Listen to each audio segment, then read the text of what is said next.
கேரளாவில் இருக்க எங்க பாட்டி வீட்டுல டீ காஃபி சாப்பிடணும்னு தோணுச்சுன்னா இதை தாங்க சாப்பிடுவோம். அது மட்டும் இல்ல, ஃபீவர் வந்தாவோ, சளி பிடிச்சாவோ, வாய் பிரச்சனை, இந்த மாதிரி கேஸ் டபுள், நெஞ்செரிச்சல், வயிறு உப்புசம், இந்த மாதிரி எது இருந்தாலும் இதை தாங்க சாப்பிடுவோம். என்ன ரெசிபின்னு பார்த்தலாமா? இந்த ரெசிபிக்கு கொத்தமல்லி 3 கைப்பிடி எடுத்தீங்கன்னா, ஜீரகம் 1 கைப்பிடி, அப்புறம் ஏலக்காய் 1 கைப்பிடி அளக்க எடுத்துக்கோங்க. அப்புறம் சுக்கு 3 துண்டு எடுத்திருக்கேன். 1 ஸ்பூன் அளக்க வெந்தயம் எடுத்திருக்கேன்.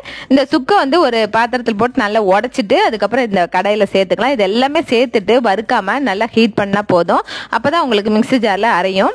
இது வந்து ஹீட் ஆனதுக்கு அப்புறம் நம்ம வந்து ஒரு பிளேட்ல கொட்டி ஆறுனதுக்கு அப்புறம் மிக்ஸி ஜார்ல சேர்த்துட்டு நல்லா கொரகொரப்பா அரைச்சு ஒரு பாக்ஸ்ல ஸ்டோர் பண்ணி வச்சுக்கோங்க.